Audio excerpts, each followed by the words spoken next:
Hello, and happy holidays to you. Happy Hanukkah, Merry Christmas, Happy New Year. We bring you greetings from the Calvert County Commission on Aging, and we want to say we hope you and your family have a wonderful, wonderful holiday season. We are here today to express just a little bit of the cheer of this time of year. 2020 has been a different kind of year for all of us. It truly has.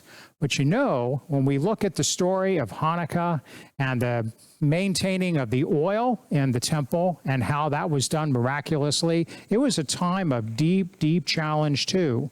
But the community came together and trusted in God, and all came through. In the same way, with Christmas, we remember all of the challenges and darkness around that, and yet the light of the world came to birth.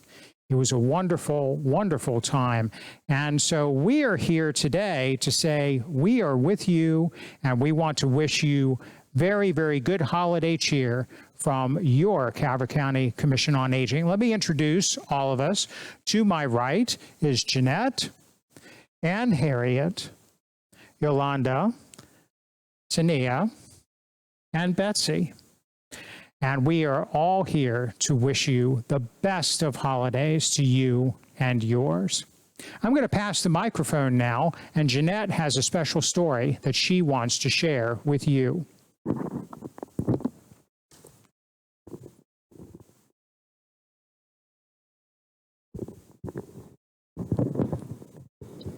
Thank you, Charles.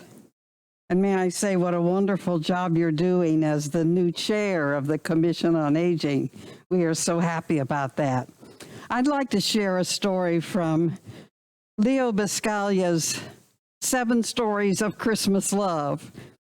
He was known as Dr. Love. He worked in the field of supportive social work and care for those who were elderly and the young and the physically disabled. And many of you may remember his name. Many of you, like me, were probably in elementary school during the 1950s. And Dr. Biscaglia was an elementary school teacher during those years. And this is the story of one of his experiences.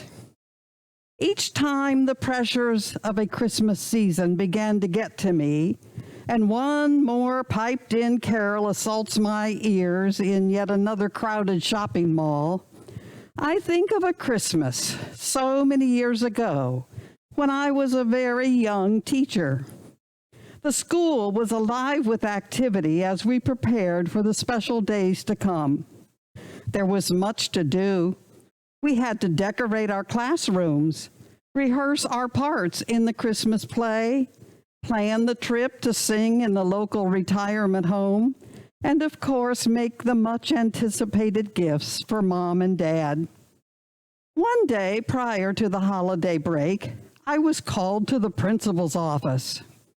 Our usually calm and collected principal seemed to be in a state of high anxiety. "Oh, we've lost our Santa Claus," she moaned. "Mr. Ruggles is usually our Santa, but he is ill. A very bad cold, maybe even pneumonia."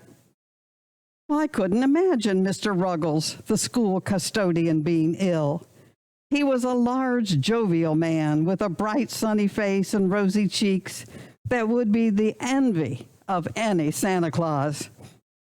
I was beginning to recover from the news when I heard the principal suggest that since I was the only other man in the school, male teachers in elementary schools were rare at this time, I was the logical replacement.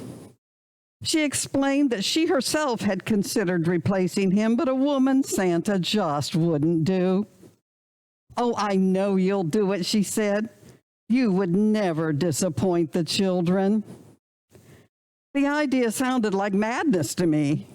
In the first place, I was so thin at the time that I was compelled to buy my clothes in children's sizes. And though I could manage a booming voice when necessary, I knew I wasn't up to the traditional ho, ho, ho. so important to an authentic Santa Claus. But I don't look anything like Santa Claus. The kids will see in a minute and laugh me out of the room, I protested.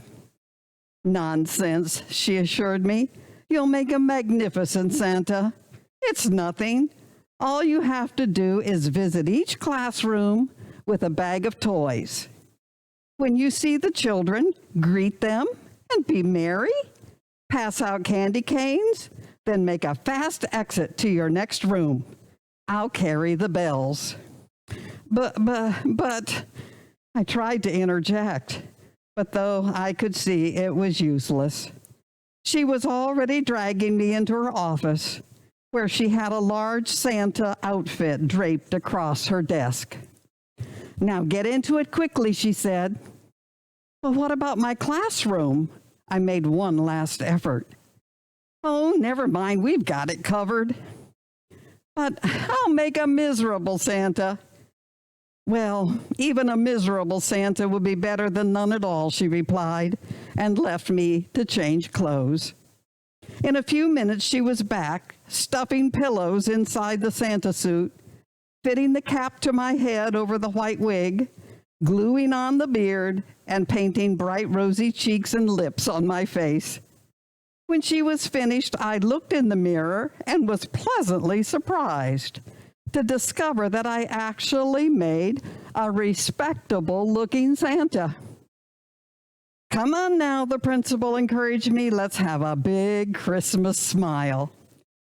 I found that a little difficult to accomplish, but I managed a little grin. I tightened the black belt around my billowing pillows and followed her jingling bells out into the hall. We'll go to the kindergarten first, she told me as we approached room 1. The response to my entrance was deafening. Sounds of clapping hands and screams of delight filled the room. With glowing eyes and grasping hands, the children surrounded me, attaching themselves to my spindly legs and very nearly pulling my oversized pants down around my ankles. Ho, ho, ho, I heard myself say, not being able to think of anything more creative.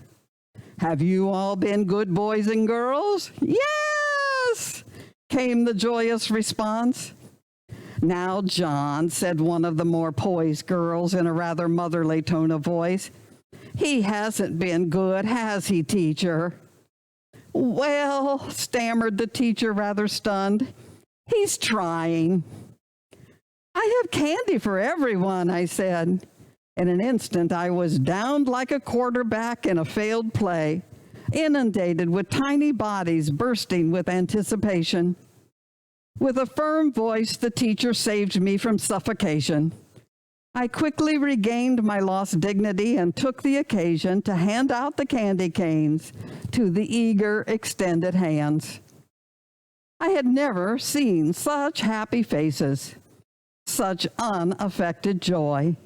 It didn't matter to them by this time that I had become totally unglued, my mustache hanging precariously over my lips, my gigantic stomach sliding down over my legs.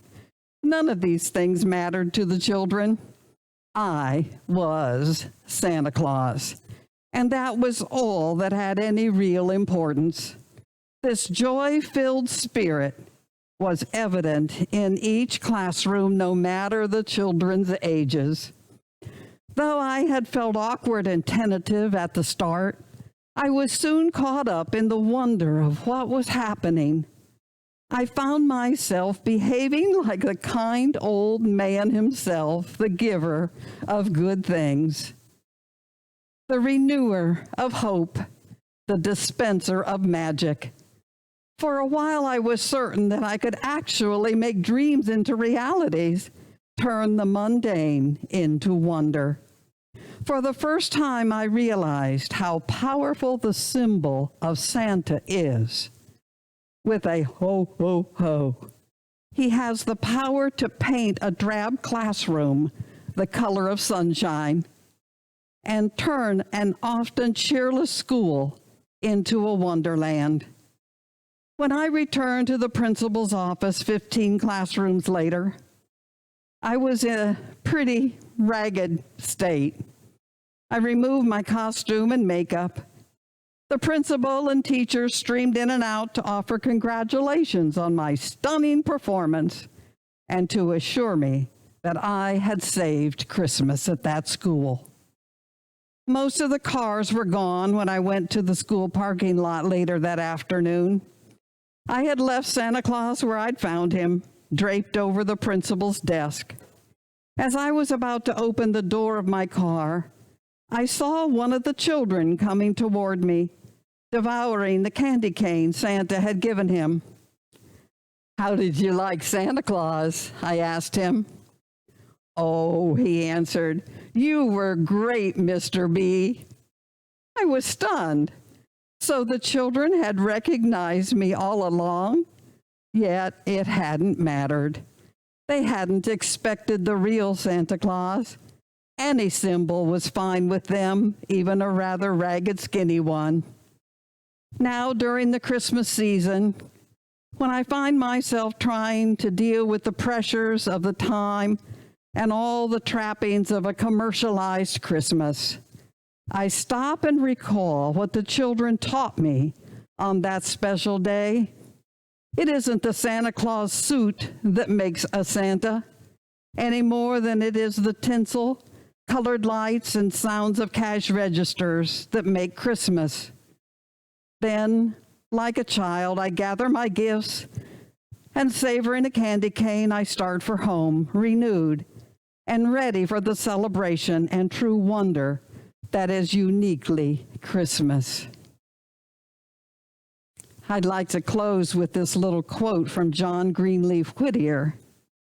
"Somehow, not only for Christmas, but all the year through, the joy that you give others is the joy that comes back to you."